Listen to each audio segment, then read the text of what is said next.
തീരുമാനിക്കാനുള്ള ഒരു തെരഞ്ഞെടുപ്പാണ്.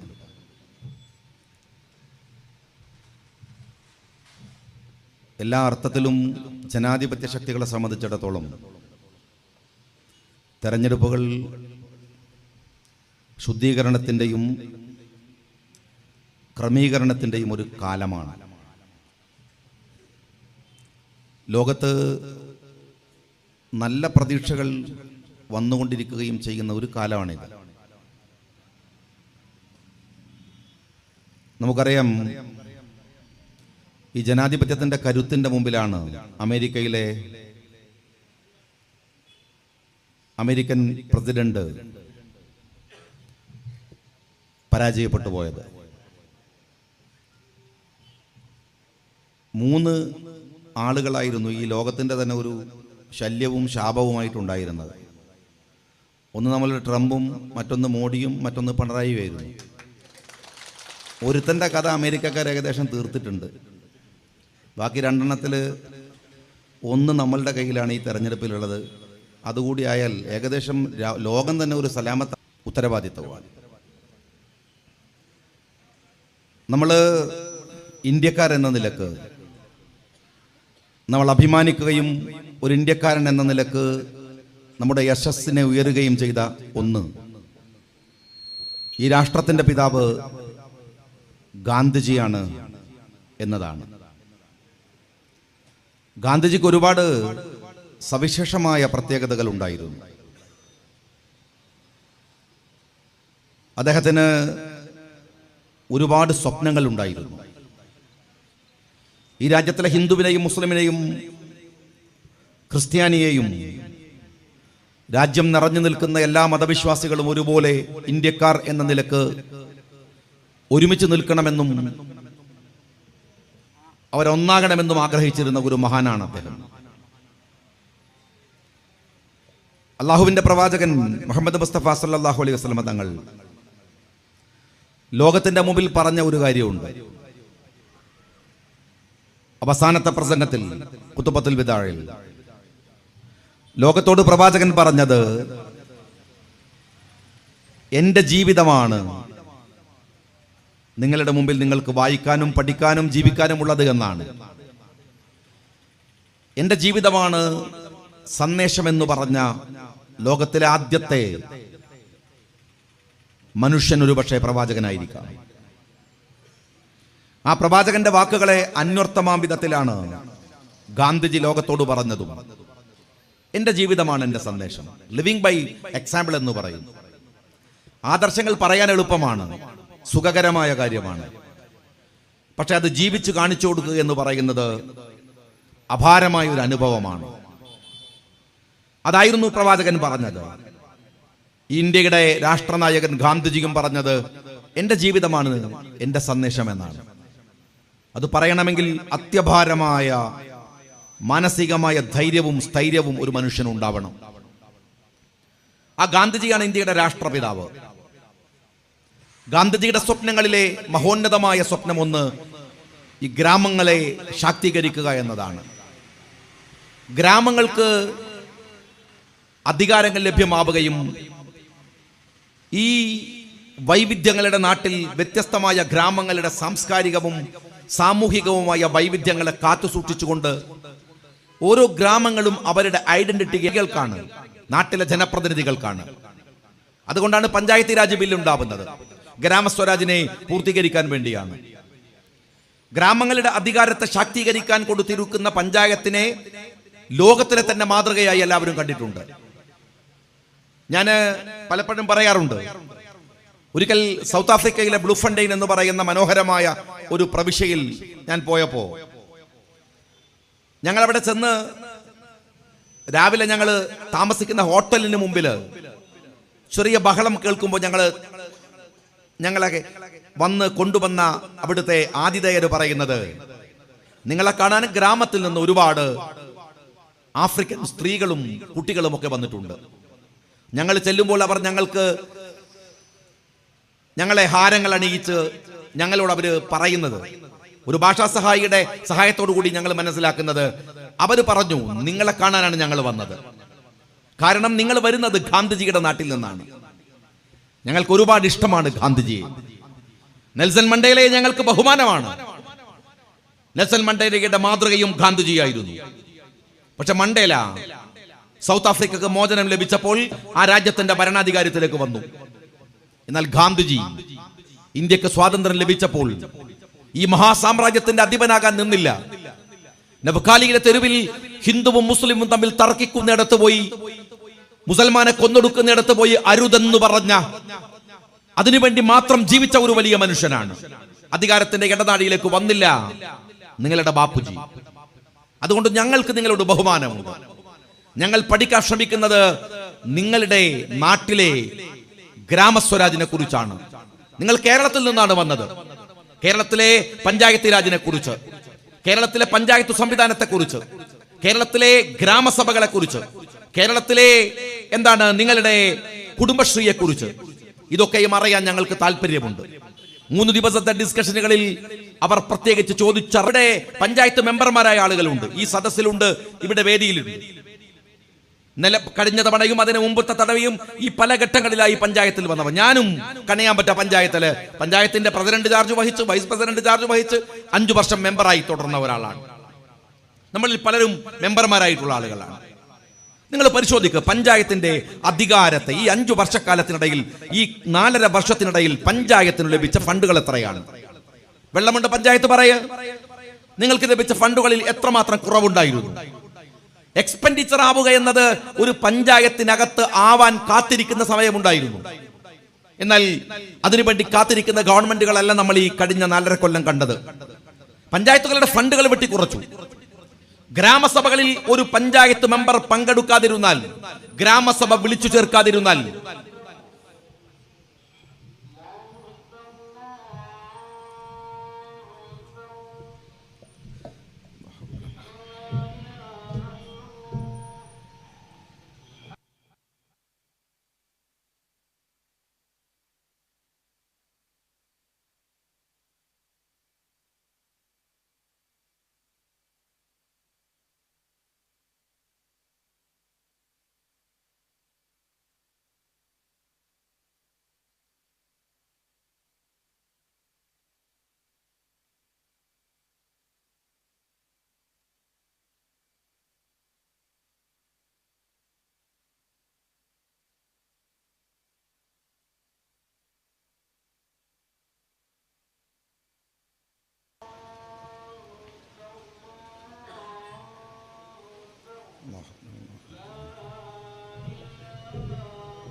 ഗ്രാമസഭകൾ വിളിച്ചു ചേർക്കാതിരുന്നാൽ, ഗ്രാമസഭകളിൽ അറ്റൻഡ് ചെയ്യാതിരുന്നാൽ ഒരു പഞ്ചായത്ത് മെമ്പറുടെ മെമ്പർ സ്ഥാനം നഷ്ടപ്പെടുമായിരുന്നു.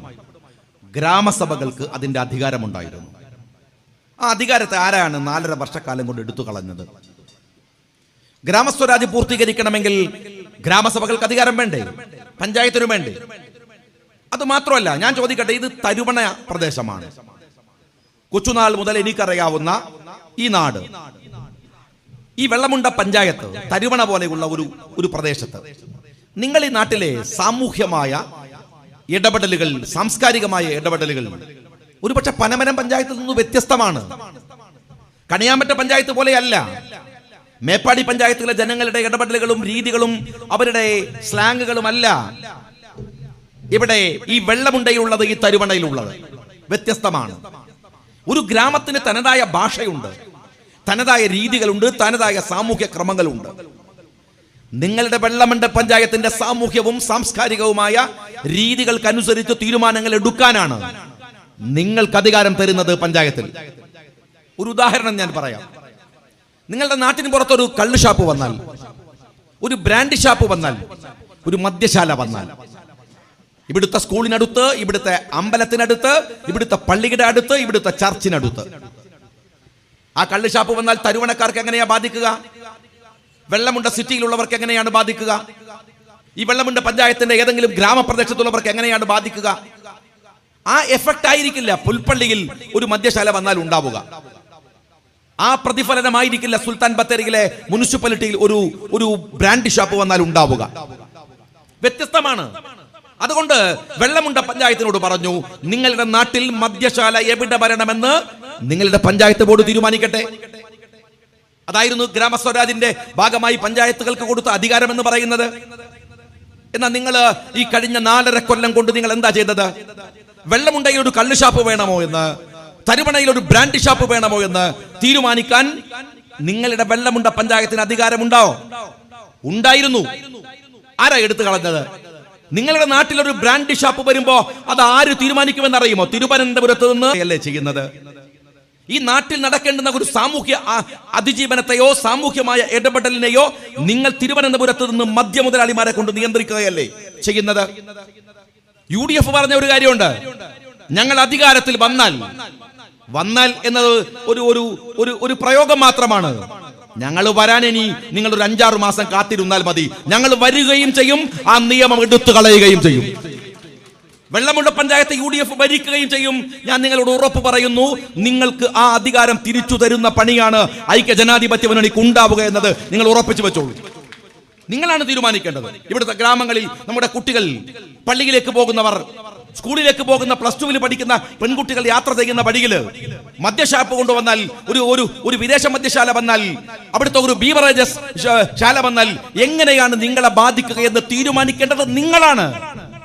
അതുകൊണ്ട് ആ അധികാരം നിങ്ങൾക്ക് ലഭിക്കുക, നിങ്ങൾക്ക് തരിക എന്നതാണ് ഐക്യ ജനാധിപത്യ മുന്നണിയുടെ പ്രകടനം. രാജ്യം ഭരിക്കുന്നവർക്ക് അതിന് എത്രമാത്രം ബാധ്യതയും ബോധ്യവും ഉണ്ട് എന്ന് നിങ്ങൾ പരിശോധിച്ചിട്ടുണ്ടോ?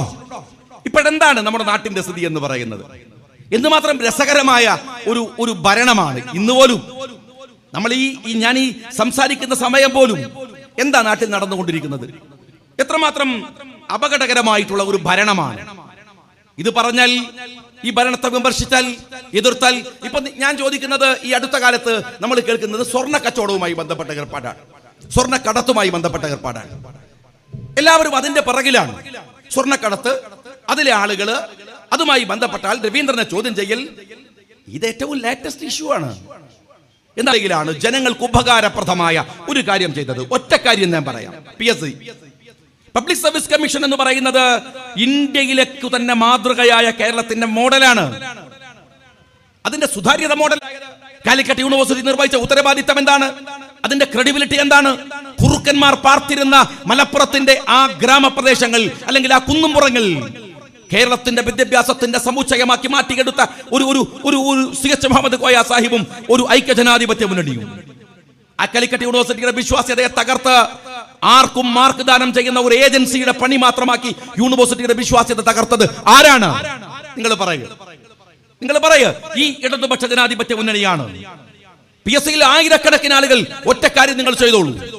രാകേഷ് എന്ന് പറയുന്ന CPM-ന്റെ നേതാവില്ലേ, പാലക്കാട്ടെ MP, ആ രാജേഷിന്റെ വോർഡിൽ ഒന്ന് പോയി നോക്ക് സഖാക്കളെ. കയ്യിൽ മൊബൈൽ ഇല്ലല്ലോ.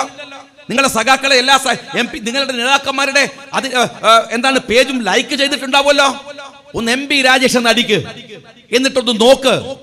അതിനകത്ത് MP രാജേഷ് ഇട്ട ഒരു പോസ്റ്റിന് ലൈക്കിനേക്കാൾ കൂടുതൽ ഡിസ്ലൈക്ക് ചെയ്തത് ഈ നാട്ടിലെ ചെറുപ്പക്കാരികളാണ്. പിൻവാതിൽ നിയമനം നടത്തിയിട്ട് നിങ്ങൾ ഈ നാട്ടിലെ PSC എഴുതി കാത്തിരിക്കുന്ന ലക്ഷക്കണക്കിന് വരുന്ന കുട്ടികളെയാണ്, അവരുടെ പ്രതീക്ഷകളെയാണ് ഒരു ഭരണകൂടം തല്ലി തകർത്തത്. അവന്റെ സ്വപ്നങ്ങളെയാണ് നിങ്ങൾ ഇല്ലാതെയാക്കിയത്. പിൻവാതിൽ നിയമനം നടത്തിയിട്ട് അവരുടെ പ്രതീക്ഷകളെ നിങ്ങൾ ഇല്ലാതെയാക്കി. കേരളത്തിൽ ഇവിടെ മാത്രം നിങ്ങൾ ആലോചിച്ചു നോക്കൂ. വെള്ളമുണ്ട പഞ്ചായത്ത്, നിങ്ങളുടെ പരിസര പ്രദേശങ്ങൾ, പ്രളയം ഇങ്ങനെ അതിന്റെ ഏറ്റവും ഭീകരമായ അവസ്ഥയിലേക്ക് വയനാട്ടിന്റെ ഗ്രാമങ്ങളെ തച്ചുടച്ചു കടന്നുപോയത് നമുക്ക് മറക്കാനാവില്ല. എങ്ങനെയാ പ്രളയം ഉണ്ടായത് എന്നറിയാലോ. പടിഞ്ഞാറത്തറയിലെ ഡാമിൽ നിന്ന് വെള്ളം ഇങ്ങനെ കുതിച്ചിറങ്ങി ഈ ഗ്രാമങ്ങളെ വിഴുങ്ങാൻ ആരായിരുന്നു ആ ഡാമുകൾ തുറന്നു വിട്ടത് എന്ന് അറിയാലോ നിങ്ങൾക്ക്. ഡാമുകൾ അശാസ്ത്രീയമായി തുറന്നു വിട്ട് രാജ്യത്ത് പ്രളയമുണ്ടാക്കിയിട്ട് ആ പ്രളയത്തിന്റെ സമയത്ത് പിരിച്ചെടുത്ത പൈസ ഈ വെള്ളമുണ്ട പഞ്ചായത്ത് ലഭിച്ചിട്ടുണ്ടോ?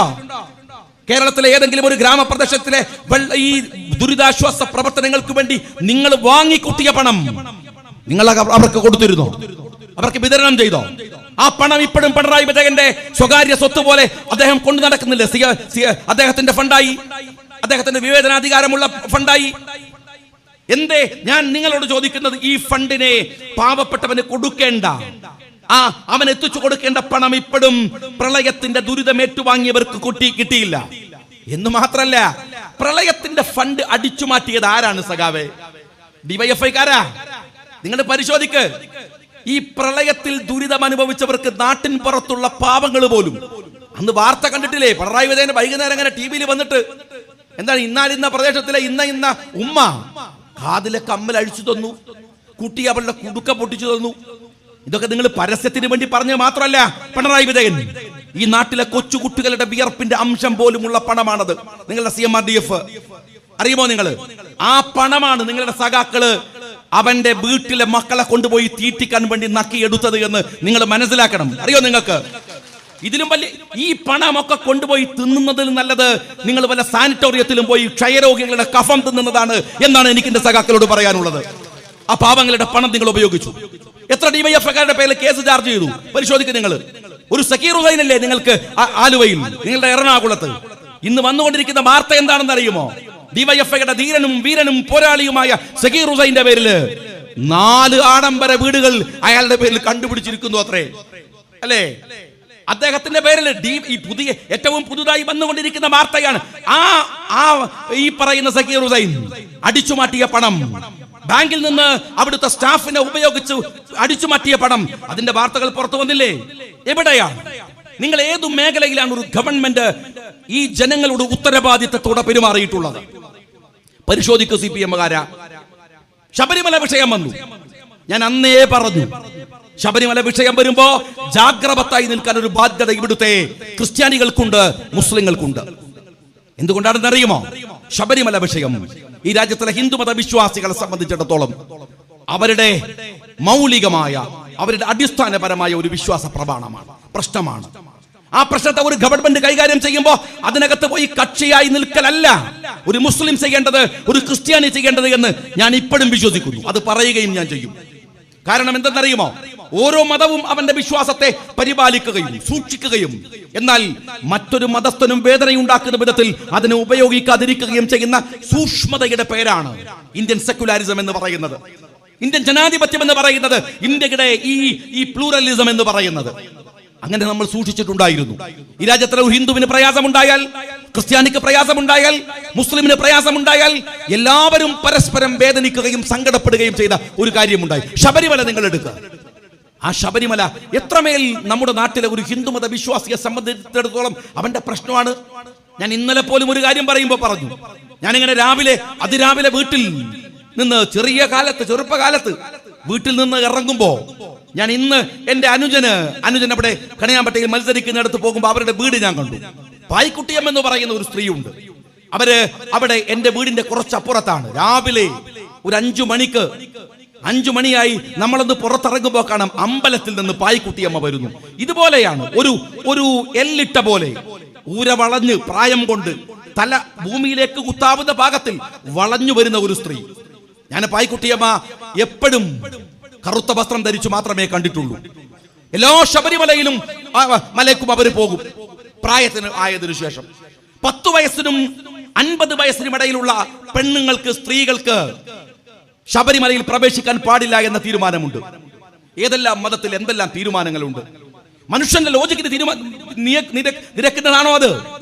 നമ്മുടെ ലോജിക്ക് കൊണ്ട് തീരുമാനിക്കാവുന്ന കാര്യങ്ങളാണെങ്കിൽ അതിന് വിശ്വാസം എന്നല്ല പറയേണ്ടത്, അതിന് യുക്തി എന്നാണ് പറയേണ്ടത്. നിങ്ങൾക്കും എനിക്കും നിങ്ങളുടെ യുക്തി കൊണ്ടെല്ലാം തീരുമാനിക്കാമെങ്കിൽ പിന്നെ അള്ളാഹുവിന്റെ തീരുമാനങ്ങൾക്ക് എന്താണ് പ്രാധാന്യമുള്ളത്? നിങ്ങളെ പഠിപ്പിക്കുന്ന മതത്തിന്റെ തീരുമാനങ്ങൾക്ക് എന്താണ് പ്രാധാന്യമുള്ളത്? അതുകൊണ്ട് ഒരു വിശ്വാസത്തെയും നിങ്ങൾ യുക്തി കൊണ്ട് അളക്കരുത്, അത് അവരുടെ വിശ്വാസമാണ്. ശബരിമലയിൽ ഈ പ്രായത്തിൽപ്പെടുന്നവർ പോകരുത് എന്ന് ഹിന്ദുമത വിശ്വാസമാണെങ്കിൽ ഇന്ത്യയിലെ ലക്ഷക്കണക്കിന് വരുന്ന അമ്പലങ്ങളിൽ ഇവിടുത്തെ എല്ലാവർക്കും പോകാമല്ലോ, എല്ലാ സ്ത്രീകൾക്കും പോകാമല്ലോ. ശബരിമലയിൽ പോകാതിരിക്കുന്നുവെങ്കിൽ വിശ്വാസപരമായി ഹിന്ദു സമൂഹത്തിന് അതിലൊരു കാര്യമുണ്ട്, അതിലൊരു പ്രശ്നമുണ്ട്. ആ പ്രശ്നത്തെ ഒരു ഗവൺമെന്റ് ആണോ നേരിടേണ്ടത്? ഇനി ഗവൺമെന്റ് പൊട്ടത്തരം കൊണ്ട് നേരിട്ടു എന്ന് വെക്കുക. അങ്ങനെ നേരിട്ടാൽ ഞാൻ ചോദിക്കട്ടെ, അതിനെന്തിനാണ് നിങ്ങൾ ഇവിടുത്തെ മുസ്ലിങ്ങളെ വലിച്ചിടച്ചത്? ശബരിമല വിഷയത്തിൽ നിങ്ങൾ ഒരു മതിലുണ്ടാക്കി രാജ്യത്ത്. അല്ലെങ്കിൽ തന്നെ രാജ്യത്ത് BJP-കാരൻ കുശാഗ്ര ബുദ്ധിയോടെ എങ്ങനെയാണ് ഒരു സമൂഹത്തെ തമ്മിൽ തല്ലിക്കേണ്ടത് എന്ന് പരിശോധിച്ചു കൊണ്ടിരിക്കുന്ന ഒരു കാലത്ത്, ഒരു സമയത്ത് നിങ്ങൾ ചെയ്തത് എന്താണെന്ന് അറിയുമോ? ഇവിടുത്തെ മുസ്ലിങ്ങളെയും ഹിന്ദുക്കളുടെ മനസ്സിനകത്തും വിഷമമുണ്ടാക്കാൻ നിങ്ങളൊരു പണി ചെയ്തു. ഒരു മതിൽ കെട്ടി. ആ മതിലിൽ പലരും ഉണ്ടായിരുന്നു, ഒരുപടി ആളുകൾ ഉണ്ടായിരുന്നു. അറിയാമല്ലോ നിങ്ങൾക്ക്, എല്ലാ മതവിശ്വാസികളും പലതരത്തിൽ പങ്കെടുത്തു. മതിലിന്റെ പേര് കേട്ടപ്പോ ഞാൻ അറിയാവുന്നിടത്തും പറയാവുന്നിടത്തും ഒക്കെ പറഞ്ഞു, മുസ്ലിം സഹോദരന്മാരെ, പെണ്ണുങ്ങളെ, നിങ്ങൾ പോകരുത്. സഹോദരന്മാരെ, നിങ്ങൾ നിങ്ങളുടെ സഹോദരിമാരെ ആ വനിതാ മതിലിൽ പറഞ്ഞു വിടരുത്. എന്താണ് സംഭവിച്ചത് എന്ന് നിങ്ങൾക്ക് ഓർമ്മയില്ലെങ്കിൽ പഴയ ഫയലുകളൊന്ന് പരിശോധിച്ചു നോക്ക്. ദേശാഭിമാനി അടക്കമുള്ള മലയാള പത്രങ്ങളിൽ മുഴുവൻ വന്ന വാർത്ത എന്താണെന്ന് അറിയുമോ? പർദ്ദയണിഞ്ഞ സ്ത്രീകൾ ആ നിങ്ങളുടെ വനിതാ മതിലിൽ നിൽക്കുന്നു. പർദ്ദയണിഞ്ഞ പാത്തുമ്മക്ക്, പർദ്ദയണിഞ്ഞ സുബൈദക്ക്, ഇവിടുത്തെ ഖദീജക്ക്. എന്താണോ ശബരിമല വിഷയത്തിൽ താല്പര്യം? നിങ്ങളുടെ താല്പര്യമാണോ അത്? നിങ്ങൾക്ക് എന്താ അതിൽ താല്പര്യം? സ്ത്രീകളോട് അവിടെ പോകാൻ പറഞ്ഞാൽ പോകാൻ, പറഞ്ഞിട്ടില്ലെങ്കിൽ അത് നിങ്ങളുടെ കാര്യമാണോ? ഈ രാജ്യത്ത് ഞാൻ ചോദിക്കട്ടെ, NRC ഞാൻ അന്ന് പ്രസംഗിച്ചു, നിങ്ങൾ നാളെ മുസ്ലിം കമ്മ്യൂണിറ്റിയുടെ ഒരു വിഷയം വരുമ്പോ ഈ രാജ്യത്തുള്ള ഹിന്ദു മത വിശ്വാസി എന്താ വിചാരിക്കുക? ഞങ്ങളുടെ ശബരിമല, ഞങ്ങളുടെ അയ്യപ്പൻ, ഞങ്ങളുടെ പ്രശ്നം. ആ പ്രശ്നത്തിന് ഇവിടുത്തെ ഈ CPM-കാരൊക്കെ കുഴപ്പമുണ്ടാക്കിയപ്പോ എന്തിനാ പാത്തുമാ നിങ്ങൾ പോയത്? അയൽപക്കത്തെ സുജാതക്ക് തോന്നൂലേ? ഇപ്പുറത്തിരിക്കുന്ന ശാന്തക്ക് തോന്നൂലേ? അവരുടെ മനസ്സിനകത്തൊരു വെറുപ്പുണ്ടാവില്ലേ? ആ വെറുപ്പ് വലുതാവില്ലേ? NRC-യുടെ പ്രശ്നം വരുമ്പോ എനിക്കിപ്പോഴും ഓർമ്മയുണ്ട്, കണ്ണൂരിൽ NRC സമരം MP-മാർ നയിക്കുമ്പോ കണ്ണൂരിൽ സുധാകരൻ MP ആയിരുന്നു ആ സമരം നയിച്ചത്. ഈ രാജ്യത്തിലെ മുസ്ലിങ്ങളോട് കടക്ക് പുറത്ത് എന്ന് പറയുന്ന ഒരു പ്രധാനമന്ത്രിയുടെ മുഖത്ത് നോക്കി ആക്രോശിക്കുന്ന ഇന്ത്യൻ ജനാധിപത്യത്തിന്റെ കരുത്തു തെളിയിച്ച സമരത്തിന്റെ കാലത്ത് ഞങ്ങൾ കണ്ണൂരിലെ സ്റ്റേഡിയം കോർണർ സ്റ്റേഡിയത്തിനകത്ത് നിന്ന് പ്രകടനം ആരംഭിക്കുകയാണ്. അങ്ങനെ പോകുമ്പോ ഒരു പ്രായമുള്ള സ്ത്രീ അവരിങ്ങനെ കാല് ഏന്തി വലിച്ച് പ്രകടനത്തിന് മുമ്പിൽ നടക്കുകയാണ്, കുറച്ച് മുമ്പിലായിട്ട് നടക്കുകയാണ്. അപ്പൊ എനിക്കൊരു പ്രയാസം തോന്നിയിട്ട് ഞാൻ സുധാകരേട്ടന്റെ കൂടെയുള്ള ആളോട് പറഞ്ഞു, ഇവരെ ഒരു വണ്ടിയിലാക്കിയിട്ട് ആ സ്റ്റേഡിയത്തിനടുത്ത് കൊണ്ടുപോയി വെക്ക്, അവിടെ നിർത്തിയേക്ക്. ഇവർക്ക് നടക്കാൻ കഴിയില്ല, 2-3 കിലോമീറ്റർ നടക്കണം. ഞാനതാ പതുക്കെ ആ അമ്മയുടെ അടുത്ത് പോയിട്ട് പറഞ്ഞു, അമ്മ നിങ്ങൾ ഇങ്ങനെ ബുദ്ധിമുട്ടണ്ട. എന്തിനാ? ആ അമ്മ എന്നോട് പറഞ്ഞൊരു കാര്യമുണ്ട്, ഞാൻ നടക്കണ്ടേ? എന്റെ പെങ്ങന്മാരോട്, എന്റെ അനുജത്തിമാരോട്, എന്റെ സഹോദരന്മാരോട്, ഈ നാട്ടിൽ നിന്ന് പോകാൻ പറഞ്ഞ മോദിയോട് സമരം ചെയ്യാൻ എനിക്ക് ബാധ്യതയില്ല. ഞാൻ നടന്നോളും, മോൻ നോക്കേണ്ട കാര്യമില്ല. ഏന്തി വലിച്ച സ്ത്രീ, പ്രായമുള്ള സ്ത്രീ കണ്ണൂരിലെ സ്റ്റേഡിയം കോർണർ വരെ നടന്നു. എത്ര സ്ത്രീകൾ! ഈ രാജ്യത്തുള്ള ഹിന്ദു, ഇവിടുത്തെ മുസ്ലിം, ഇവിടുത്തെ ക്രിസ്ത്യാനി, അവരൊക്കെ പരസ്പരം സ്നേഹിക്കുന്നതിന്റെ ആഴമറിയണമെങ്കിൽ ഈ ഗ്രാമങ്ങളിലേക്ക് ഒന്ന് ഇറങ്ങി നോക്ക്. അവർക്ക് അവിടെയുണ്ട്. ആ സ്നേഹത്തിന്റെ കടക്കൽ കത്തിവെക്കാനാണ് ഈ CPM-കാരൻ ശബരിമല വിഷയത്തെ വർഗീയമായി ഉപയോഗിച്ചത്. നിങ്ങൾ മനസ്സിലാക്കണം, ഇതൊന്നും പുരോഗമനമല്ല, ഇതൊക്കെ ശുദ്ധമായ തട്ടിപ്പാണ്. കേരളത്തിൽ ന്യൂനപക്ഷങ്ങൾക്ക് ഒരു വോട്ടുണ്ട്. ഇവിടുത്തെ ഏകദേശം ഓർഗനൈസ്ഡ് ആണ് ഇവിടുത്തെ മതസമൂഹം എന്ന് പറയുന്നത്. അവർക്കിടയിൽ മതത്തിന്റെ പേരിൽ ഭിന്നിപ്പുണ്ടാക്കാതെ ഭരിക്കാനാവില്ലെന്ന് പറയുന്ന അപകടകരമായ പിണറായി തന്ത്രമാണ് ആ വനിതാ മതിലിന്റെ പിറകിൽ ഉണ്ടായിരുന്നത്. അതിന്റെ പേരിലാണ്.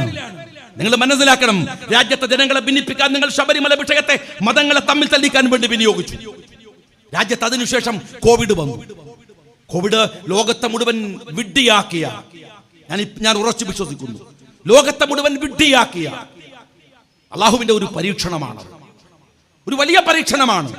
ലോകത്തെ വിറങ്ങലിപ്പിച്ചു. സോപ്പ് കൊണ്ട് കഴുകിയാൽ പോകാവുന്ന ഒരു ബാക്ടീരിയ കൊണ്ട് ലോകത്തെ മുഴുവൻ എത്ര മാസമായി, സാമ്പത്തികമായി ഒരു നാട് എത്രമേൽ അപകടപ്പെട്ടു പോയി. നമ്മുടെ രാജ്യം മാത്രമല്ല, ലോകം മുഴുക്കെ ഭയപ്പെട്ടു നിൽക്കുന്നു.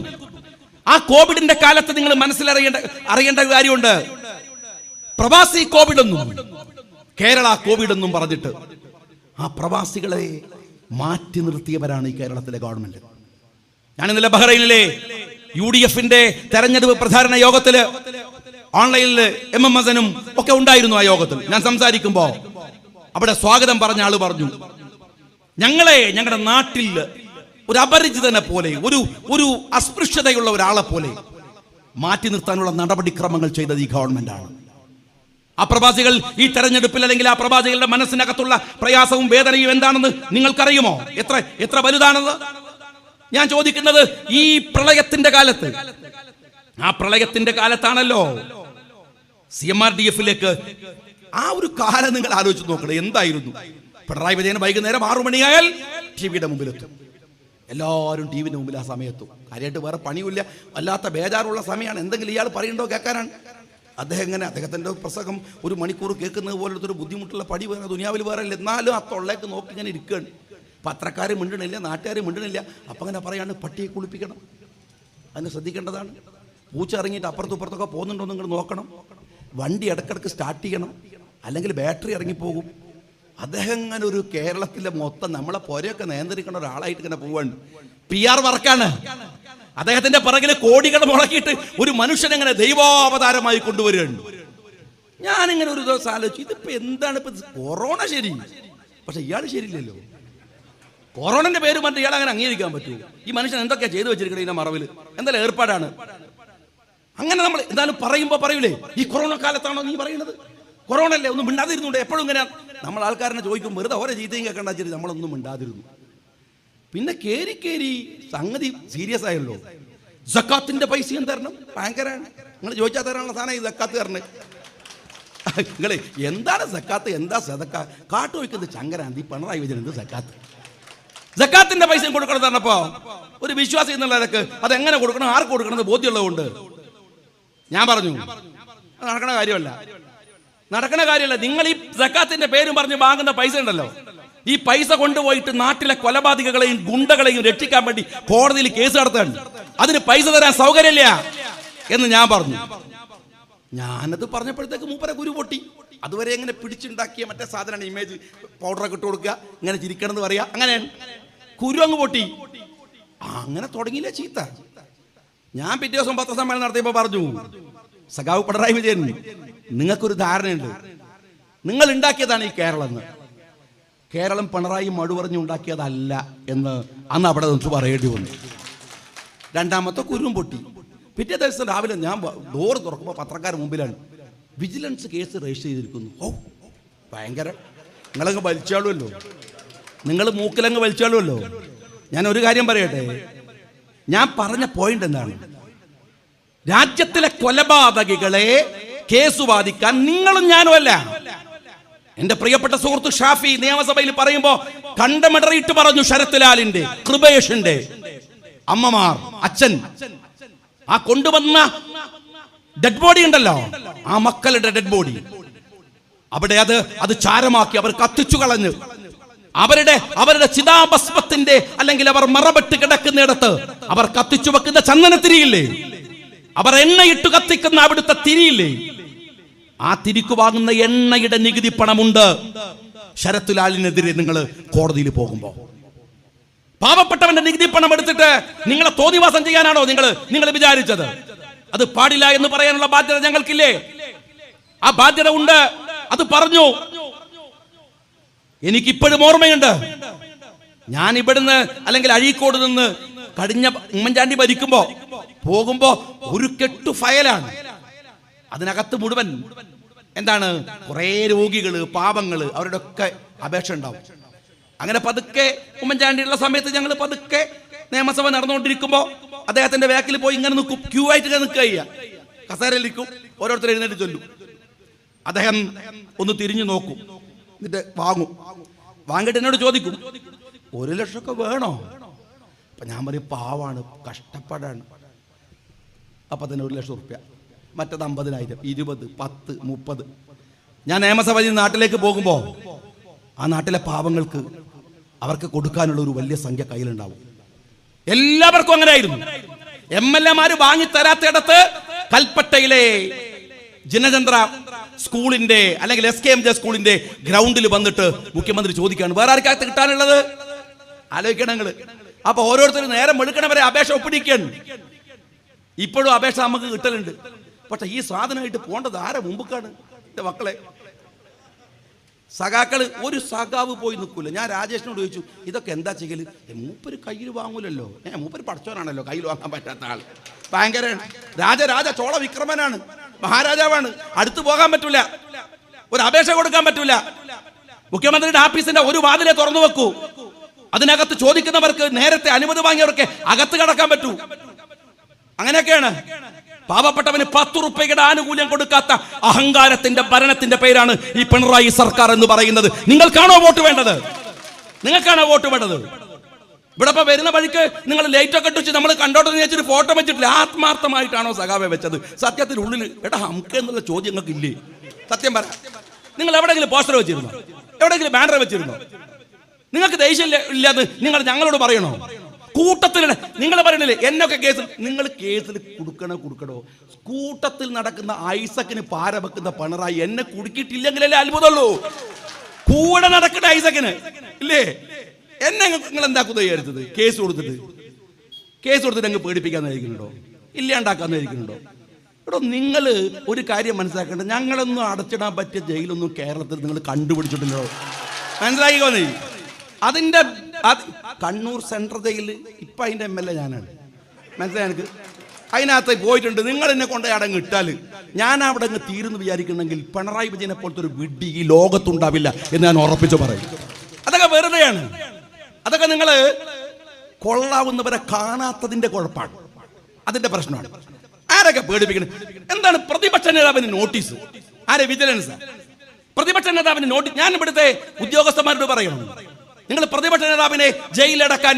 അപ്പൊ പറയാണ് പത്രങ്ങളിലൊക്കെ, ആരാണ്? സ്പീക്കർ അനുമതി കൊടുത്തു എന്ന് വെച്ചാൽ ഇതെന്തോ മൂപ്പര അടിച്ചു വെച്ചിരിക്കണം. ആർക്കാ കൊടുക്കേണ്ടതെന്ന് ചോദിച്ചിട്ട്. ആർക്കാ?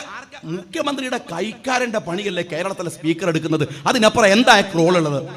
എന്താ ഉള്ളത്? ഇതിന് പ്രതിപക്ഷ നേതാവിന് കേരളത്തിൽ ഇതുവരെ ഒരു ഗവൺമെന്റ് ചെയ്തിട്ടുണ്ടാവും അങ്ങനെ?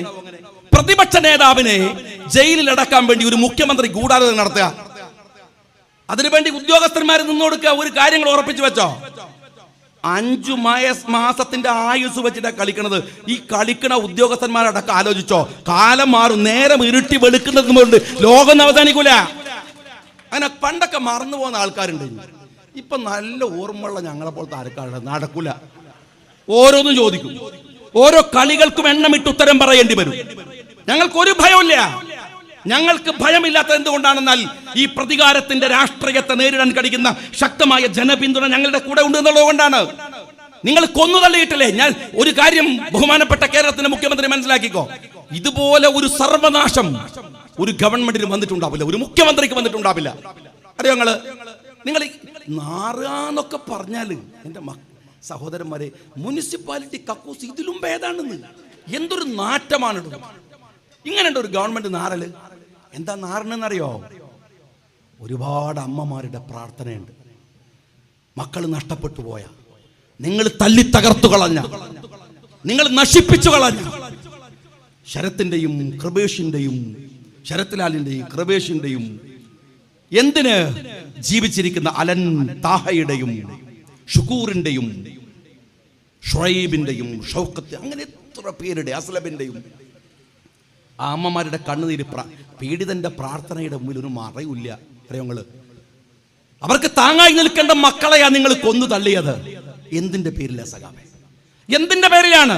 നിങ്ങൾക്ക് എന്തിനാ മടിയുള്ളത്? ഈ എന്നെ കുറിച്ച് വലിയ ബഹളങ്ങൾ ഉണ്ടാക്കിയല്ലോ, ആ കണക്കൊക്കെ ഞാൻ കൃത്യമായിട്ട് പറയും, പറയേണ്ട രൂപത്തിൽ പറഞ്ഞു തരും. നിങ്ങൾ വേദന വേണ്ട, മനസ്സിലായിക്കോ? നിങ്ങൾ ഇടതുപക്ഷക്കാരൻ, ഞങ്ങൾ കൃത്യമായിട്ട് പറയും. പക്ഷെ ഒരു കാര്യം ഞാൻ ചോദിക്കട്ടെ, ആ ആരവത്തിനിടയില് കണ്ണൂരിലെ ഒരു സഖാവ് അങ്ങ് മഹാരാഷ്ട്രയിലെ ബോംബെയിലെ ഒരു ഗുണ്ടാ സംഘത്തിന് കൊട്ടേഷൻ കൊടുക്കുക. എന്നെ ശരിയാക്കുക. അതിന്റെ വോയിസ് എനിക്ക് വളരെ യാദൃച്ഛികമായി CPM-ന്റെ ഗുണ്ടകളുടെ പടലപ്പണക്കത്തിനിടയിൽ എന്റെ കയ്യിൽ കിട്ടുക. ഞാനത് പോലീസിനെ ഏൽപ്പിക്കുക. അവന്റെ പേര് നിങ്ങൾക്കറിയാം, ഞാൻ അത് ആവർത്തിച്ചൊന്നും പറയണില്ല. പാപ്പിനിശ്ശേരിയിലെ ഒരു ചെറുപ്പക്കാരൻ 2 തവണ കോടതി അവന്റെ ജാമ്യാപേക്ഷ തള്ളി. അവനെ പിടിച്ചോ പോലീസ്? അവനെ പിടിച്ചോ? നിങ്ങൾ മനസ്സിലാക്കേണ്ട കാര്യം, ഇവൻ ബോംബെയിലെ ഗുണ്ടാ സംഘത്തോട് പറയാണ് ഒരാളെ തട്ടണം കൂളായിട്ട്. അപ്പൊ ഇവൻ ചോദിക്കാണ്, ഒരു 10 ലക്ഷം റുപ്യ പോരെ? അപ്പൊ പോലും പറയാണ്, ഇത് കോയിനെ കൊല്ലാനൊന്നല്ലല്ലോ, എന്നാ പിന്നെ 25 ലക്ഷം റുപ്യ. എന്റെ ജീവന് വില പറയുകയാണ് ഈ പന്ന സഖാക്കള്. നിങ്ങൾ മനസ്സിലാക്കണം, ഒരു മനുഷ്യനെ കൊല്ലാനാണ്. അറിയോ? ഒരു മനുഷ്യനെ കൊല്ലാൻ കൊട്ടേഷൻ കൊടുക്കുക. അവനെ പിടിച്ചോ നിങ്ങൾ? ഇപ്പോഴും പോലീസ് അന്വേഷിക്കണില്ലേ? 2 തവണയും കോടതി അവന്റെ മുൻകൂർ ജാമ്യാപേക്ഷ തള്ളിയത്. ഞാൻ നിങ്ങളോട് ചോദിക്കുന്നത്, ഇങ്ങനെയാണോ രാഷ്ട്രീയ പ്രവർത്തനം? ഞാൻ പറഞ്ഞത് എന്റെ അഭിപ്രായം ശരിയാണ് എന്നോ അല്ലെങ്കിലോ എന്നോട് ഡിബേറ്റ് ചെയ്യാൻ നിങ്ങൾ വരണ്ടേ? ആളെ കൊന്നു തീർക്കലാണോ? അതാണോ രാഷ്ട്രീയം? നിങ്ങൾ ഗുണ്ടകളെ പറഞ്ഞു വിട്ടിട്ട് ആളുകളെ കൊല്ലിക്കുന്ന ഈ രാഷ്ട്രീയത്തിന്റെ പേരെന്താണ്? സഖാക്കൾ പറ. എന്നിട്ട് രാജ്യത്ത് വന്ന് കോളിനോസ് ചിരിയും ചിരിച്ചിട്ട് ഇപ്പൊ എന്തു പറഞ്ഞാലും ചോദിക്കാണ്, നിങ്ങൾ സ്വർണ്ണക്കടത്ത് നടത്തിയില്ലേ? അപ്പൊ ചോദിക്കാണ്, കിറ്റ് കിട്ടിയില്ലേ? അതാണ്.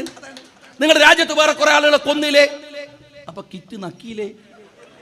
എൻ്റെ സഖാക്കളെ കിറ്റ് ഇന്ത്യ എന്ന് കേട്ടിട്ടുണ്ട്. നിങ്ങൾ ഈ കിറ്റ് ഞങ്ങൾ ഇപ്പൊ കേൾക്കുകയാണ്. നിങ്ങളെ തറവാട്ട് സ്വത്തിന്റെ വിഹിതം എടുത്ത് കൊണ്ടുവരുന്നത് ഞങ്ങളുടെ അവകാശമാണ്. അറിയോ നിങ്ങള്?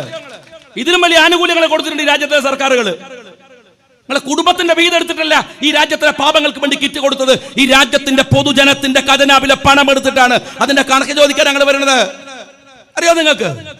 എന്നിട്ട് വന്നിട്ട് ആളുകളെ ഇതൊക്കെ പറഞ്ഞിട്ട് പേടിപ്പിക്കാൻ നിൽക്കുക. എത്ര പാവങ്ങളെ! 8 മാവോയിസ്റ്റുകളെ നിങ്ങൾ കൊന്നുകളഞ്ഞത്, 8 കമ്മ്യൂണിസ്റ്റുകളെ, 8 മാർക്സിസ്റ്റുകളെ, ചുവന്ന കൊടി പിടിച്ച് ഇൻകുലാബ് വിളിച്ച് ഗ്രാമങ്ങളെ ത്രസിപ്പിച്ചിരുന്ന ഈ രാജ്യത്തിലെ നക്സലൈറ്റുകളെ. എനിക്ക് നക്സലൈസത്തോട് വിയോജിപ്പുള്ള ആളാണ് ഞാൻ, മാവോയിസത്തോട് വിയോജിപ്പുള്ള ആളാണ് ഞാൻ. അതുപോലെ കമ്മ്യൂണിസത്തോടും വിയോജിപ്പ് എനിക്കുണ്ട്, മാർക്സിസത്തോടും വിയോജിപ്പ് എനിക്കുണ്ട്. പക്ഷെ ഒരു കാര്യം നിങ്ങൾ മനസ്സിലാക്കണം, വിയോജിക്കുന്നവനെയൊക്കെ കൊല്ലാൻ ഈ പിണറായി വിജയൻ എന്ന് പറയുന്ന മുഖ്യമന്ത്രിക്കാരെ അധികാരം കൊടുത്തത്? നിങ്ങൾ കൊറിയയുടെ പ്രധാനമന്ത്രിയാണോ? നിങ്ങൾ ചൈനയുടെ പ്രധാനമന്ത്രിയാണോ? നിങ്ങൾ ജനാധിപത്യ ഇന്ത്യയിലെ ഒരു സംസ്ഥാനത്തിന്റെ മുഖ്യമന്ത്രിയല്ലേ? നിങ്ങൾക്ക് വിയോജിപ്പുള്ളവനെ വെടിവെച്ചു കൊല്ലാൻ ആരാ നിങ്ങൾക്ക് അധികാരം തന്നത്? അവർ പിടിക്കുന്നതും നിങ്ങളുടെ ചുവന്ന കൊടിയല്ലേ? അവർ വിളിക്കുന്നതും നിങ്ങൾ വിളിച്ച മുദ്രാവാക്യമല്ലേ? അവർ സത്യസന്ധമായി വിളിക്കുന്നു, നിങ്ങൾ കള്ളത്തരങ്ങൾ കൊണ്ട് കോട്ടയുണ്ടാക്കുന്നു. അതല്ലേ വ്യത്യാസമുള്ളത്? ആ പാപങ്ങളെ വെടിവെച്ച് കൊന്നില്ലേ? വയനാട്ടിൽ നിന്നും വൈത്തിരിയിൽ നിന്നും ജലീലിനെ കൊന്നു നിങ്ങൾ. എന്താ നിങ്ങൾ പറഞ്ഞത്? ഏറ്റുമുട്ടലിൽ കൊല്ലപ്പെട്ടതാണ്. എന്തൊരു അസംബന്ധമാണിത്! ഏറ്റുമുട്ടലിൽ കൊല്ലപ്പെടുമ്പോ അവന്റെ നെറ്റിയിൽ വെടിയുണ്ടായിണ്ടാവണം, നെഞ്ചത്ത് വെടിയുണ്ടായിണ്ടാവണം. പക്ഷേ പോലീസ് റിപ്പോർട്ട് വന്നോ, ഫോറൻസിക് റിപ്പോർട്ട് വന്നോ? അവന്റെ പിറകിലായിരുന്നു വെടിയുണ്ടായിട്ടിരുന്നത്. അവനെ പറഞ്ഞു വിട്ടതാണ്, ഓടാൻ പറഞ്ഞു. എന്നിട്ട് പിറകൊന്ന് വെടിവെച്ചു കൊന്നു. കേരളത്തിൽ സ്വർണ്ണക്കടത്തിന്റെ വാർത്തകൾ നിറഞ്ഞു നിൽക്കുമ്പോ, മുഖ്യമന്ത്രിയുടെ ഓഫീസ് സംശയത്തിന്റെ നിഴലിൽ നിൽക്കുമ്പോ രക്ഷപ്പെടാൻ വേണ്ടി നിങ്ങൾ ചെയ്തത് എന്താണ്? കഴിഞ്ഞ 2 ആഴ്ച മുമ്പ് വേറെ ഒരു മാവോവാദിയെ നിങ്ങൾ മേപ്പാടിയിൽ വെച്ചും വെടിവെച്ചു കൊന്നു. നിങ്ങൾ പറഞ്ഞു ഏറ്റുമുട്ടൽ. ഇതെന്ത് ഏറ്റുമുട്ടലാണോ? പുറകിൽ വെടികൊള്ളുന്നത് ഏതുതരം ഏറ്റുമുട്ടലിന്റെ ഭാഗമാണ്? അവന്റെ നെഞ്ചിലല്ലേ കൊള്ളേണ്ടത്? അവന്റെ മുഖത്തല്ലേ കൊള്ളേണ്ടത്? ഈ കമ്മ്യൂണിസ്റ്റുകളെ വെടിവെച്ചു കൊന്നു നിങ്ങൾ.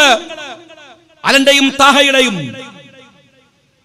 അലന്റെ പിതാവ് താഹയുടെ പിതാവ് മത്സരിക്കുന്നുണ്ട് അവിടെ CPM-നെതിരായി കോഴിക്കോട് കോർപ്പറേഷനിൽ.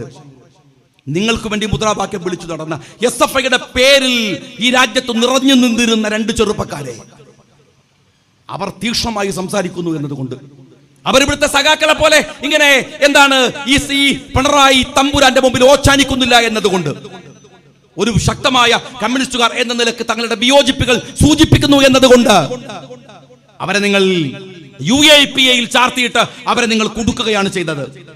ഞാൻ എന്റെ കമ്മ്യൂണിസ്റ്റ് സുഹൃത്തുക്കളോട് പറയുന്നു, നിങ്ങൾ 4.5 കൊല്ലമായി ഭരിക്കുന്നു. ഇനി നിങ്ങൾക്ക് എന്തിനാ സമയമുള്ളത്? പറഞ്ഞോ. നിങ്ങൾ ഏത് പ്രൊജക്ട് രാജ്യത്ത് കൊണ്ടുവരാനാണ് നിങ്ങൾക്ക് സമയമുള്ളത്? ഒരു പണിയും കൊണ്ടുവരാൻ കഴിയില്ല. 4.5 കൊല്ലം കൊണ്ട് നിങ്ങൾ കൊണ്ടുവന്ന ഒരു പദ്ധതി പറയണം. ഉമ്മൻചാണ്ടിയുടെ ഗവൺമെന്റിന്റെ ഒരുപാട് കാര്യം പറയാം. കൊച്ചി മെട്രോ മുതലുള്ള 100 കൂട്ടം കാര്യങ്ങൾ ഞങ്ങൾ പറയാം.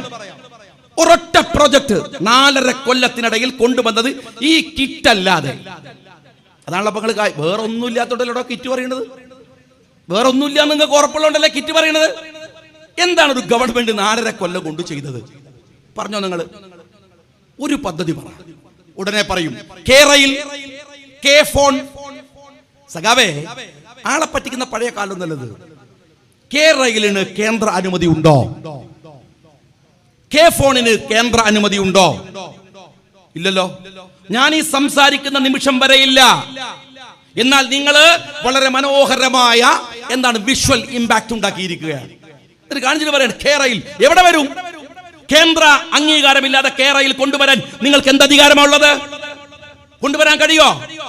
നിങ്ങൾ ആളെ പറ്റിക്കുക മാത്രമല്ല, കേരളിന്റെ പേരിലും K-ഫോണിന്റെ പേരിലും കൺസൾട്ടൻസിക്ക് നിങ്ങൾ കൊടുത്തത് കോടികളാണ്. അത് പിണറായി വിജയന്റെ മക്കൾ മുതൽ പല ആളുകളുമുണ്ട്. കോടികൾ കൊടുത്ത് കൺസൾട്ടൻസിയെ നിങ്ങൾ വെച്ചു കഴിഞ്ഞു. ആ പണം നിങ്ങൾ സ്വരൂപിച്ചു കഴിഞ്ഞു. ആ പണം നിങ്ങൾ വാങ്ങുന്നത് അല്ലെങ്കിൽ അതിന്റെ കമ്മീഷൻ നിങ്ങൾ പറ്റിക്കഴിഞ്ഞു. കേരളയിൽ വരാൻ നിങ്ങൾ കേന്ദ്രത്തിന്റെ അനുമതി വാങ്ങിയോ? ഇല്ല. K-ഫോൺ കൊണ്ടുവരാൻ നിങ്ങൾ കേന്ദ്രത്തിന്റെ അനുമതി വാങ്ങിയോ? ഇനി ഒരൊറ്റ കാര്യം ഞാൻ ചോദിക്കട്ടെ. ഈ ചുരത്തിന് ബദൽ ഒരു തുരങ്കമുണ്ടാക്കുമെന്നാണ് നിങ്ങളുടെ പുതിയ രസകരമായ വാഗ്ദാനം. ആയിക്കോട്ടെ, ഒരു തുരങ്കമുണ്ടാക്കുമ്പോ കോമൺ സെൻസ് എന്ന് പറഞ്ഞൊരു ഇവിടെ ഈ വെള്ളമുണ്ട പഞ്ചായത്തിൽ ഒരു ഇടവഴി ഉണ്ടാക്കും, ഒരു റോഡ്. അതിന് ആ റോഡ് ഇങ്ങനെ പോകുമ്പോൾ ഒരു സ്ഥലത്തങ്ങ് നിൽക്കും. അപ്പൊ പറയാണ് അവിടുന്ന് അങ്ങോട്ട് ഇന്ന ബിലാൻ ഖാന്റെ അല്ലെങ്കിൽ അഹമ്മദ് ഖാന്റെ സ്ഥലമാണ്, ആ സ്ഥലം എടുക്കാൻ പറ്റില്ല. അപ്പൊ അയാൾ പറയും ഞാൻ വിട്ടുകൊടുത്തല്ലോ. അവരങ്ങനെ വിട്ടുകൊടുത്താൽ പോരാ. റിലിംഗ്വിഷ്മെന്റ് ഫോമില് ഒപ്പിട്ട് പഞ്ചായത്തിന്റെ സ്വത്തായി അത് രേഖപ്പെടുത്തിയതിനു ശേഷമല്ലാതെ ആ ഇടപെടിയിൽ 10 റുപ്യയുടെ കല്ലിടാൻ നിങ്ങൾക്ക് അനുമതിയില്ല. പഞ്ചായത്തിനില്ലേ നാട്ടുകാരുടെ റോഡ് ഞങ്ങൾക്ക് പോകാൻ സ്വത്തിന്റെ ഉടമ സമ്മതിച്ചതാണ്, നിങ്ങൾ തൽക്കാലം നടന്നോളി പറഞ്ഞതാണ്, എഗ്രിമെന്റ് തരാന്ന് പറഞ്ഞതാണ്. നോ, ഒരു സാധ്യതയില്ല. നിങ്ങൾ പഞ്ചായത്തിൽ റിലിംഗ്വിഷ്മെന്റ് ഫോം ഒപ്പിട്ട് കൊടുത്ത് അത് പഞ്ചായത്തിന്റെ അസറ്റാക്കി മാറ്റണം. എന്നാലേ അവിടെ 10 റുപ്യയുടെ കല്ലിടാൻ പറ്റും. ഇതൊരു പഞ്ചായത്തിലെ ഇടപെടിന്റെ പ്രശ്നമാണ്. നിങ്ങൾ ഈ തുരങ്കപാതക്ക് കേന്ദ്രത്തിലെ പരിസ്ഥിതി വകുപ്പിന്റെ അംഗീകാരം വാങ്ങിയോ? നടപടിക്രമങ്ങൾ നടത്തിയോ? പിന്നെ എന്തിനാണ് ഒരു തെരഞ്ഞെടുപ്പിന് മുമ്പിൽ 5 മാസം തികച്ചില്ലാത്തവർ മുമ്പിൽ വന്നിട്ട് പറയാണ് ഞങ്ങൾ തുരങ്കം ഉണ്ടാക്കും? നിങ്ങൾ ഗർത്തമുണ്ടാക്കുന്നത് നല്ലതാണ്, ഒളിച്ചിരിക്കാൻ പറ്റും. 5 മാസം കഴിഞ്ഞാൽ മിക്കവാറും എല്ലാത്തിനും ആൾ പിടിക്കാൻ വരുന്നതുകൊണ്ട് ഒളിച്ചിരിക്കാൻ നല്ലതാണ്. അല്ലാതെ തുരങ്കൊന്നും ഉണ്ടാക്കാൻ പോണില്ല. ആളുകളെ പറ്റിക്കണ ഈ ജാതി ഏർപ്പാടൊന്നും ദയവ് ചെയ്ത് ഒരു ഗവൺമെന്റ് നാട്ടുകാരോട് പറയരുത് എന്നേ ഞാൻ പറയുന്നുള്ളൂ. അതുകൊണ്ട് ഞാൻ തരുമണയിലെ ജനങ്ങളോട് പറയുന്നത് ഉത്തരവാദിത്ത ബോധത്തോടെ നിർവഹിക്കേണ്ട ഒരു ഒരു ഒരു വോട്ടാണ് ഇത്തവണത്തേത്. പിന്നെ ഒരു പ്രശ്നം നമുക്ക് സത്യത്തില് ഈ ഗവൺമെന്റിനോടുള്ള വെറുപ്പൊക്കെ വിചാരിച്ചു നോക്കുമ്പോ നമുക്ക് മറ്റേ വോട്ടിംഗ് മെഷീനാണ്, അതിന്റെ ഒരു പ്രശ്നമുണ്ട്. പണ്ടത്തെ സീലായിരുന്നു നല്ലത്, എന്നാ പിന്നെ നടുപ്പുറത്ത് കുത്താന്നുള്ള ഊക്കിലങ്ങ് കുത്തണമായിരുന്നു. ഈ ഹലാക്ക് തീരട്ടെ എന്ന് വിചാരിച്ചുള്ള കുത്തേണ്ട തെരഞ്ഞെടുപ്പാണിത്. ഇത് അവസാനിപ്പിക്കാനുള്ള ബാധ്യതയുണ്ട്. ഈ തെരഞ്ഞെടുപ്പ് ഒരു സൂചനയാണ്.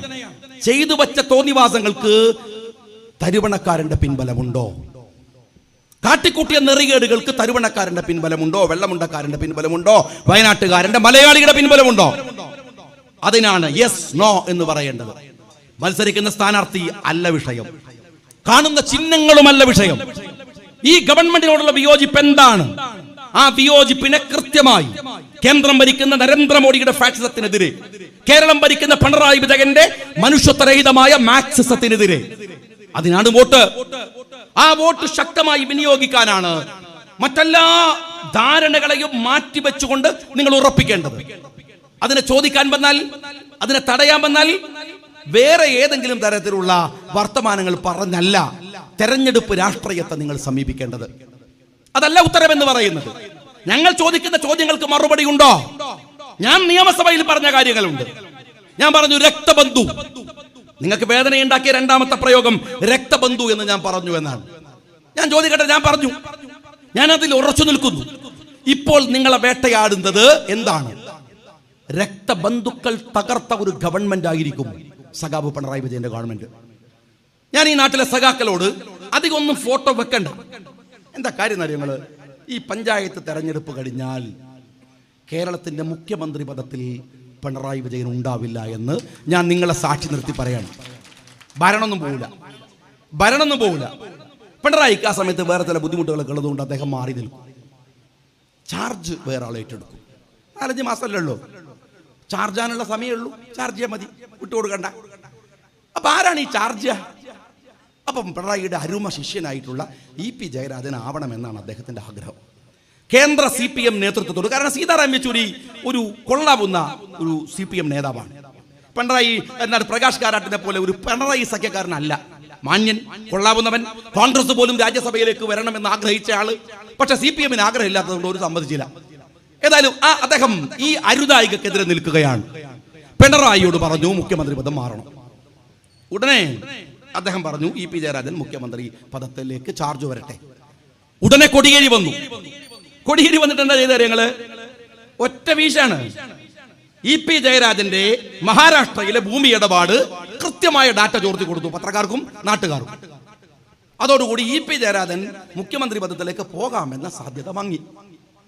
പിന്നെ ഇവിടുന്നാണ് ഈ നിയമസഭയിൽ, ഈ മന്ത്രിസഭയിൽ കൊള്ളാവുന്ന 1-2 പേരുണ്ട്. പൊതുമരാമത്ത് മന്ത്രിയുണ്ട് സുധാകരൻ, ധനകാര്യമന്ത്രി തോമസ് ഐസക്. എന്ന് വെച്ചാൽ നമ്മൾ പോയാൽ ഒരു മനുഷ്യനോടൊക്കെ പറയുന്ന പോലെ പറയാം, അത്രയും നല്ലതെന്ന് പറയുന്നുള്ളൂ. വേറൊരു മനുഷ്യനടുത്ത് പോകാൻ പറ്റില്ല. ഒരു നല്ല സ്വഭാവമില്ല, ഒന്ന് ചിരിക്കില്ല, നന്നായി പെരുമാറില്ല. അതാണ്. എന്ന് ഐസക്കിനോടൊക്കെ പോയി ഞാനൊക്കെ മണ്ഡലത്തിലെ കാര്യങ്ങൾ പറഞ്ഞാൽ അനുഭാവപൂർവ്വം പരിഗണിക്കുന്ന ഒരു മനുഷ്യൻ. അപ്പൊ ഐസക് മുഖ്യമന്ത്രി പദത്തിലേക്ക് വരുമെന്ന് തോന്നിയപ്പോ ഉടനെ പിണറായി പണി കൊടുത്തു. ഐസക്കിന്റെ വകുപ്പില് വിജിലൻസിനെ കയറ്റി.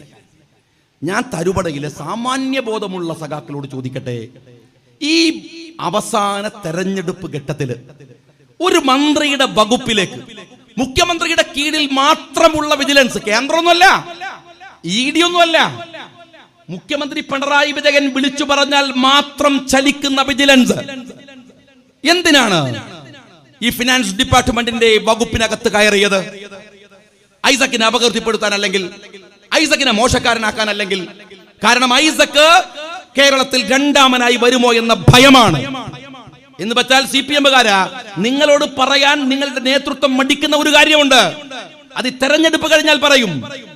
ഈ സഖാവ് പിണറായി വിജയനെ അവസാനിപ്പിക്കാനും മാറ്റി നിർത്താനും CPM തീരുമാനിച്ചിട്ടുണ്ട്.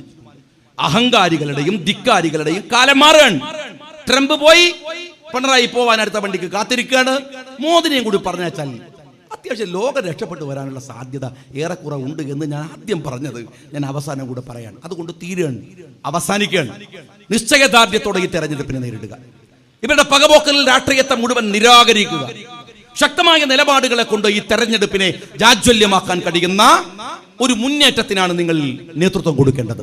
ഇവിടെ മത്സരിക്കുന്ന ഒരുപാട് സ്ഥാനാർത്ഥികൾ, ഒരുപക്ഷെ ഈ വളരെ ചെറുപ്പക്കാരായിട്ടുള്ള, വളരെ ചെറുപ്പക്കാരായിട്ടുള്ള ഒരുപടി ആളുകൾ, അവരെയൊക്കെ തന്നെ നമുക്ക് അറിയാവുന്ന ആളുകൾ, നിങ്ങളുടെ സുഹൃത്തുക്കൾ, ഭരണ പരിചയമുള്ളവർ. എൻ്റെ പ്രിയപ്പെട്ട സുഹൃത്താണ്, അടുത്ത സുഹൃത്താണ്, എൻ്റെ ഒരു കൂട്ടുകാരൻ കൂടിയാണ് ഇവിടെ മത്സരിക്കുന്ന അസ്മത്ത് എന്ന് പറയുന്നത്. അസ്മത്ത് ജില്ലാ പഞ്ചായത്തിലേക്കാണ്.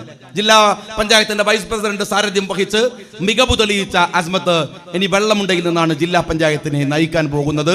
ജില്ലാ പഞ്ചായത്തിലേക്ക് മത്സരിക്കുന്ന അസ്മത്തിന് നിങ്ങൾ അവന്റെ ചിഹ്നത്തിൽ നിങ്ങളുടെ വോട്ടുകൾ കൊടുക്കണമെന്ന് ഞാൻ നിങ്ങളോട് അഭ്യർത്ഥിക്കുകയാണ്. ബ്ലോക്ക് പഞ്ചായത്തിൽ ഞാൻ വരുമ്പോൾ അമീൻ സംസാരിച്ചു കൊണ്ടിരിക്കുകയായിരുന്നു. അമീനെ നിങ്ങൾക്കൊക്കെ അറിയാം, 24 മണിക്കൂറും ഓൺലൈനിൽ കിട്ടുന്ന, എപ്പോഴും നിങ്ങൾക്ക് ലഭ്യമാകുന്ന, നിങ്ങളുടെ പ്രശ്നങ്ങൾ പറയാൻ ഒരു തറയും മറയുമില്ലാതെ നിങ്ങൾക്ക് സമീപിക്കാവുന്ന, ഞാൻ MSF മുതൽ ഒന്നിച്ച് കളിച്ച് ചിരിച്ച് സംഘടനാ രംഗത്ത് വന്നിട്ടുള്ള എൻ്റെ ഏറ്റവും പ്രിയപ്പെട്ട കൂട്ടുകാരനാണ് അമീൻ എന്ന് പറയുന്നത്. അമീനെ ബ്ലോക്ക് പഞ്ചായത്തിലേക്ക് നിങ്ങൾ തെരഞ്ഞെടുക്കണമെന്ന് ഞാൻ നിങ്ങളോട് വിനീതമായി അഭ്യർത്ഥിക്കുകയാണ്. അതുപോലെ തന്നെ ബീബാത്തുമ്മ, അഹമ്മദ് കൊട്ലരി, മൈമൂന KKC, ബാലൻ വെള്ളരിമേൽ, അദ്ദേഹം ബ്ലോക്കിലേക്കാണ്, ബാലനും ബ്ലോക്കിലേക്കാണ് മത്സരിക്കുന്നത്. ബാലനെയും നിങ്ങൾ വിജയിപ്പിക്കണം എന്ന് ഞാൻ നിങ്ങളോട് അപേക്ഷിക്കുകയാണ്. അതുപോലെ തന്നെ ഇസ്മായിൽ, എൻ്റെ പ്രിയപ്പെട്ട സുഹൃത്ത്, എൻ്റെ സഹോദരൻ ഇസ്മായിലും സംഘടനാ ബന്ധം ഒരുപാടുള്ള ഇസ്മായിൽ ഇന്ന് വെള്ളമുണ്ടിൽ അദ്ദേഹത്തിൻ്റെ വാർഡിൽ സംസാരിക്കാമെന്നൊക്കെ ഞാൻ വിചാരിച്ചിരുന്നു. തിരക്കുകൾ കൊണ്ട് കഴിയാതെ പോയതാണ്. ഇസ്മായിലിനെയും വമ്പിച്ച വോട്ടിന് ജയിപ്പിക്കാൻ നിങ്ങൾ അദ്ദേഹത്തിൻ്റെ കൂടെ, അദ്ദേഹത്തിൻ്റെ തെരഞ്ഞെടുപ്പ് പ്രചാരണങ്ങളിലും വോട്ട് ചെയ്യാനും ഒക്കെ ഉണ്ടാവണം എന്ന് ഞാൻ അഭ്യർത്ഥിക്കുന്നു. പ്രിയപ്പെട്ട നിസാർ, മണ്ഡലം മുസ്ലിം ലീഗിൻ്റെ പ്രസിഡന്റ് കൂടിയായിട്ടുള്ള നിസാർ ഇവിടെ വേദിയിൽ കുറച്ച് വൈകിട്ടാണ്, ഞാൻ സംസാരത്തിന് ഇടയിൽ പറയേണ്ടെന്ന് കരുതിയാണ് അദ്ദേഹവും ബഹുമാനനായ, പിന്നെ ഞാൻ എപ്പോഴും പറയാറുണ്ട്, എനിക്ക് രാഷ്ട്രീയത്തിൽ വയനാട്ടിൽ നിന്ന് ഉയർന്നു പോകുമ്പോൾ ശക്തിയും കരുത്തും ധൈര്യവും സ്ഥൈര്യവും ഒക്കെ തന്നിട്ടുള്ള പ്രിയപ്പെട്ട മമ്മൂട്ടിക്ക് അല്ലാഹു അദ്ദേഹത്തിൻ്റെ പരലോക ജീവിതം സുഖപ്രദമാക്കി കൊടുക്കുമാറാവട്ടെ. മമ്മൂട്ടിക്ക് ശേഷം സംഘടനാ രംഗത്ത് അതിൻ്റെ സാരഥ്യം ഏറ്റെടുത്തു കൊണ്ടുവന്ന നിസാർ ഒക്കെ ഇവിടെ ഉണ്ട്. ഞാനതുകൊണ്ട് ദീർഘമായിട്ട് സംസാരിക്കുന്നില്ല. ഇവിടെ സംസാരിച്ചിട്ടുള്ള പ്രിയപ്പെട്ട CH അടക്കമുള്ള ഒരുപടി ആളുകൾ എല്ലാവരെയും ഞാൻ ഹൃദയംഗമമായി അഭിവാദ്യം ചെയ്യുന്നു. ധീരമായ പോരാട്ടത്തിന് ഒരുങ്ങുക. ഇത് ധാർമ്മികതയുടെ വിജയമായി പ്രഖ്യാപിക്കാൻ നമുക്ക് കഴിയണം. അതിന് സാധിക്കുമാറാവട്ടെ. UDF-നെ വിജയിപ്പിക്കുക. ഹൃദയംഗമമായ അഭിവാദ്യങ്ങൾ നേർന്നുകൊണ്ട് ഞാൻ എൻ്റെ വാക്കുകൾക്ക് വിരാമം കുറിക്കുന്നു. ജയ് ഹിന്ദ്.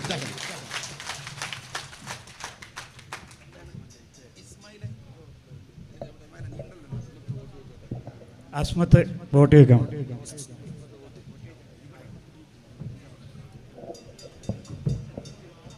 പ്രിയങ്കരായ UDF-ൻ്റെ നേതാക്കന്മാരെ, നല്ലവരായ ജനാധിപത്യ വിശ്വാസികളെ, ഒരുപാട് രാഷ്ട്രീയ പ്രസംഗങ്ങളൊക്കെ കഴിഞ്ഞു.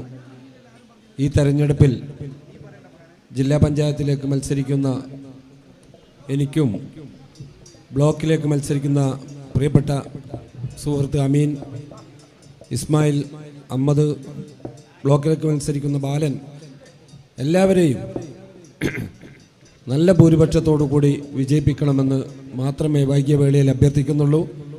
വിജയിച്ചു കഴിഞ്ഞാൽ ഞങ്ങളെല്ലാവരും ഒരു ടീമായിക്കൊണ്ട് ഈ വെള്ളമുണ്ടയുടെ സമഗ്രമായ വികസനത്തിന് ഒപ്പമുണ്ടാകുമെന്ന് ഉറപ്പ് നൽകുകയാണ്. നിങ്ങൾ വിളിച്ചാൽ കിട്ടുന്ന വിളിപ്പാട് അകലെ അടുത്ത് തന്നെ നിങ്ങളുടെ കൂടെ ഉണ്ടാകും. കിട്ടിയ അവസരങ്ങളൊക്കെ ഗ്രാമപഞ്ചായത്തിൻ്റെ പ്രസിഡൻ്റായിട്ടും ജില്ലാ പഞ്ചായത്തിൻ്റെ വൈസ് പ്രസിഡൻ്റായി അവസരം കിട്ടിയപ്പോൾ ഈ പ്രദേശത്തിൻ്റെ, വയനാടിൻ്റെ സമഗ്രമായ വികസനത്തിന് ഉതകുന്ന ഒരുപാട് കർമ്മ പദ്ധതികൾ ആവിഷ്കരിച്ച് നടപ്പിലാക്കിയിട്ടുണ്ട്. അതുകൊണ്ട് നമുക്ക് ജില്ലാ ആശുപത്രിയിലെ ഒരുപാട് മാറ്റങ്ങൾ ഉണ്ടാക്കാൻ കഴിഞ്ഞ 5 വർഷം കൊണ്ട് കഴിഞ്ഞിട്ടുണ്ട്. ഏകദേശം 14 കോടി രൂപയാണ് വയനാട് ജില്ലാ പഞ്ചായത്ത് കഴിഞ്ഞ 5 വർഷം കൊണ്ട് ജില്ലാ ആശുപത്രിക്ക് വേണ്ടി മാത്രം മാറ്റിവെച്ചിട്ടുള്ളത്. അതുപോലെ കായിക മേഖലയിൽ 3 ഇൻഡോർ സ്റ്റേഡിയങ്ങൾ ജില്ലയിൽ പണിതിട്ടുണ്ട്. ഫുട്ബോൾ സ്റ്റേഡിയമായ കമ്പളക്കാട് നവീകരിച്ചു കൊണ്ടിരിക്കുകയാണ്. ഫുട്ബോൾ കോച്ചിങ് ക്യാമ്പുകൾ, വനിതകൾക്കുള്ള പെൺകുട്ടികൾക്കുള്ള കോച്ചിങ് ക്യാമ്പുകൾ 4 സെൻറ്ററുകൾ തുടങ്ങി വെള്ളമുണ്ടയിലടക്കം, അങ്ങനെ കായിക മേഖലയിലടക്കം. അതുപോലെ അക്ഷരപ്പുര എന്ന പുസ്തകങ്ങളെ സ്നേഹിക്കുന്ന ആളുകളെ സംബന്ധിച്ച് അക്ഷരപ്പുര എന്ന നൂതനമായ പദ്ധതി, ലൈബ്രറി കൗൺസിലിൻ്റെ വായനശാലകൾക്ക് പുസ്തകങ്ങളും ഫർണിച്ചറും കൊടുക്കുന്ന പദ്ധതി, അതുപോലെ തന്നെ ജീവനം, പ്രിയപ്പെട്ട നസീമ പ്രസിഡൻ്റായ സമയത്ത് ഞങ്ങൾ കൂടി ആലോചിച്ചെടുത്ത ജീവനം പദ്ധതി ഇവിടുത്തെ ജനങ്ങളുമായി സഹകരിച്ചുകൊണ്ട് പാവപ്പെട്ട 2 കിഡ്നി രോഗങ്ങൾ കൊണ്ട് ബുദ്ധിമുട്ടുന്ന ആളുകൾക്കും അതുപോലെ ക്യാൻസർ ബാധിച്ച അവർക്കൊക്കെ വീടുകളിൽ 3000 രൂപ അവരുടെ കൈകളിലേക്ക് നേരിട്ട് എത്തിച്ചു കൊടുക്കുന്ന പദ്ധതി ആവിഷ്കരിച്ച് നടപ്പിലാക്കാൻ കഴിഞ്ഞിട്ടുണ്ട്. ഒരുപാട് കാര്യങ്ങൾ ജില്ലാ പഞ്ചായത്തിനെ സംബന്ധിച്ച്. അപ്പോൾ ഇന്നലെയൊക്കെ പൊളിഞ്ഞാലിൽ ചില ആളുകളൊക്കെ ഇടതുപക്ഷത്തിൻ്റെ ആളുകൾ ചോദിച്ചത് ജില്ലാ പഞ്ചായത്ത് ജില്ലാ ആശുപത്രിക്കും അല്ലെങ്കിൽ ജില്ലക്ക് വേണ്ടി എന്താണ് ചെയ്തതെന്ന്. ഞാൻ ഒരൊറ്റ ഉത്തരം പറഞ്ഞുകൊണ്ട് നിർത്താം. ഇടതുപക്ഷ ജനാധിപത്യ മുന്നണിയുടെ സഖാവ് പിണറായി വിജയൻ്റെ നേതൃത്വത്തിലുള്ള ഗവൺമെൻറ് കഴിഞ്ഞ 2 വർഷം ഏറ്റവും നല്ല ജില്ലാ പഞ്ചായത്തിനുള്ള അവാർഡ് നൽകിയത് വയനാട് ജില്ലാ പഞ്ചായത്തിനാണ് എന്ന് അടിവരയിട്ടുകൊണ്ട് അത് തന്നെയാണ് ഏറ്റവും വലിയ അംഗീകാരം. അപ്പോൾ ഏറ്റവും നല്ല പദ്ധതി നിർവഹണത്തിന് കേരളത്തിലെ 14 ജില്ലകളിൽ നിന്ന് ഏറ്റവും നല്ല ജില്ലാ പഞ്ചായത്തിനെ കഴിഞ്ഞ 2 വർഷവും തിരഞ്ഞെടുത്തത് വയനാട് ജില്ലാ പഞ്ചായത്തിനാണ്. അത് തന്നെയാണ് ഞങ്ങൾക്ക് പറയുവാനുള്ളത്. അതുകൊണ്ട് തുടർന്നും നമ്മളൊരു ടീമായിക്കൊണ്ട് ഗ്രാമ ബ്ലോക്ക് ജില്ലാ പഞ്ചായത്തുകളൊക്കെ ചിലരൊക്കെ തരുവണയിലെ മുക്കിലും മൂലയിലും വന്നിട്ട് ഒറ്റ വോട്ട് ചോദിച്ചു പോകുന്നുണ്ട്. ഒറ്റ വോട്ട് ചോദിക്കുന്ന പാരമ്പര്യം മുസ്ലിം ലീഗിനും UDF-നും ഇല്ല. ബഹുമാന്യായ പാണക്കാട് ബാഫക്കി തങ്ങളും ഷിയാബ് തങ്ങളും കരുണാകരനൊക്കെ തന്ന ചിഹ്നമാണ് കോണിയും കൈപ്പത്തിയൊക്കെ. അപ്പോൾ ആ ചിഹ്നത്തിൽ അന്തസ്സോടും കൂടിയും അഭിമാനത്തോടു കൂടിയാണ് നമ്മളെല്ലാവരും വോട്ട് ചോദിക്കുന്നത്. അല്ലാതെ ഏതെങ്കിലും ബക്കറ്റും അതുപോലെ കൈക്കോട്ടും ഓട്ടോറിക്ഷയും ബോളുകളുമായിട്ടല്ല നമ്മൾ വന്നിട്ടുള്ളത്. നമ്മുടെ പാരമ്പര്യ ചിഹ്നമായ കൈപ്പത്തിക്കും കോണിക്കുമാണ് നമ്മൾ മത്സരിക്കുന്നത്. അതുകൊണ്ടൊരു ടീമായിട്ട് നമുക്കറിയാം 11 പേരാണ് ഫുട്ബോൾ ടീം കളിക്കുക. 11 പേര് കളിക്കുന്ന ഫുട്ബോൾ ടീമിൽ 2 പേര് തലതിരിഞ്ഞ് നിന്നാൽ ആ കളിയുടെ ഗതി മാറിപ്പോകും. വോളിബോൾ കളിക്കുമ്പോൾ 2 പേര് മുഖം തിരിഞ്ഞ് നിന്നാൽ എന്തായിരിക്കും അവസ്ഥ? അപ്പോൾ ആ തരത്തിൽ നമുക്ക്